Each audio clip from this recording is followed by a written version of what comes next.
शादी को केवल 8 घंटे बचे थे जब दुल्हन छत से गिर जाती है, रीढ़ की हड्डियां टूट जाती हैं, नीचे का हिस्सा सुन्न हो जाता है और फिर जो कुछ होता है वो मिसाल बन जाता है। भारत वो देश है जहां पर आपने अक्सर ही खबरें सुनी होंगी कि दहेज की मांग पूरी नहीं हुई तो शादी कैंसिल हो गई, बारात पहुंची लेकिन खातिरदारी नहीं हुई तो शादी कैंसिल हो गई, सारी रस्में निभा ली गई लेकिन मनमुटाव हो गया, शादी कैंसिल हो गई। लेकिन आज आरती और अवधेश की जिस कहानी से हम आपको रूबरू करवाने वाले हैं, ये शादी ब्याह को लेकर आपके नजरिए को बदल देगी। एक ऐसा वक्त जब हाल फिलहाल में ग्रेटर नोएडा में खबर आती है कि एक लड़का जो अपनी बीवी के साथ रिश्ते में था, वो उसका मोबाइल के चार्जर से गला घोंट देता है और फिर किसी और से उसी दिन शादी करता है जिस दिन उसने अपनी पत्नी को मारा था। उस खबर ने भी हिला कर रख दिया था, लेकिन उस दौर में यह खबर आपका शादी ब्याह के प्रति नजरिया बदलेगी। प्रतापगढ़ के नजदीक एक जगह पड़ती कुंडा, वहां की यह शादी है और कहा जाता है कि सारी रस्में पूरी हो गई थी, तिलक हो गई थी, बाकी सारे कार्यक्रम हो गए थे। दोनों पति पत्नी जो होने वाले थे वो इंतजार कर रहे थे कि शादी है। केवल 8 घंटे बचे थे, तभी छत पर आरती मौर्य के घर पर एक छोटा बच्चा जो है वो खेलता रहता और खेलते खेलते वो रेलिंग के नजदीक जाता है और आरती पीछे से उसे बचाने की कोशिश करती है। बच्चा बच जाता है लेकिन आरती गिर पड़ती है। जिस घर में शादी है वहां सन्नाटा छाता है, लोग दौड़ भाग कर जाते हैं, प्रयागराज के अस्पताल में आते हैं, डॉक्टर कहते हैं कि पूरा शरीर सुन। इसके बाद बड़े अस्पताल में एक्सरे होता है, स्कैन किया जाता है और पता लगता है कि रीढ़ की हड्डी टूट गई है और नीचे का हिस्सा जो है वो सुन्न हो चुका है।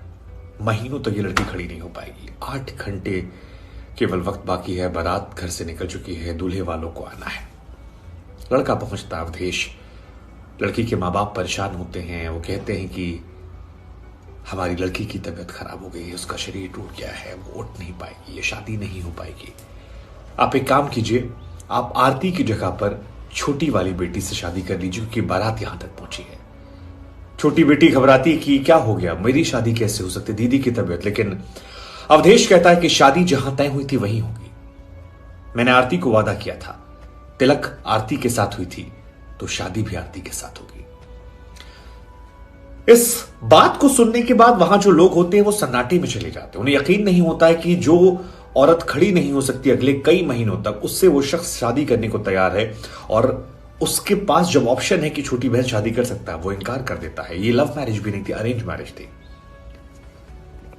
अवधेश ये कहता है तो आरती जो कि अस्पताल में अंदर मौजूद थी, उसके पास उसके माता पिता बहन उसको ये खबर बताते हैं और जब ये खबर आरती को पता लगती तो उसकी आंखों से आंसू निकलने फूट जाते हैं। हूं भी क्यों ना, शायद उसे एक पल में लगा हो कि उसने सब कुछ गंवा दिया, एक छोटी सी गलती ने उसकी जिंदगी तबाह कर दी। शरीर गया, शादी गई, पति गया, लेकिन उसकी किस्मत अच्छी थी अवधेश ने इसके बाद तय किया कि शादी आज ही होगी। डॉक्टर से इजाजत ली गई, स्ट्रेचर पर लाया गया, दुल्हन की मांग भरी गई, दुल्हन को उसने गुलाब दिया और दुल्हन के साथ उसने 7 जन्म जीने की कसमें खाई। बहुत बहुत खूबसूरत ये दृश्य है, जिसने भी देखा उसे रोंगटे खड़े हो गए और एक अच्छी बॉलीवुड की कहानी जो है वो यहां पर तैयार हो सकती है। वैसे आपको जानकर हैरानी होगी कि यहां पर शादी होने के बाद ये बात अलग है कि दुल्हन घर नहीं गई, बारात जो थी वो वहीं रह गई, अस्पताल इसको रहना पड़ा। लेकिन अवधेश अगले दिन आता है और जो पेपर होते हैं अस्पताल के उन पर दस्तखत करता है और कहता है कि ये मेरी बीवी है, इसकी जिम्मेदारियां मेरी है, जितना खर्च आएगा वो मैं उठाऊंगा क्योंकि ये मेरी पत्नी है। लड़की के माँ बाप से कहता है कि आप चिंता मत कीजिए, आपकी बेटी अब आपकी बेटी होने के साथ साथ मेरी बहू है। और इस कहानी को पढ़ते वक्त, इस कहानी को सुनाते वक्त एक अलग से अनुभूति मुझे भी हो रही थी। यकीन नहीं हो रहा था अपने कानों पर सुनकर कि जो कुछ हम देख रहे हैं इन तस्वीरों में, जो आपको नीचे दिख रही हैं, जो कुछ मैं आपको शब्दों बता रही, ये हकीकत हो सकता है।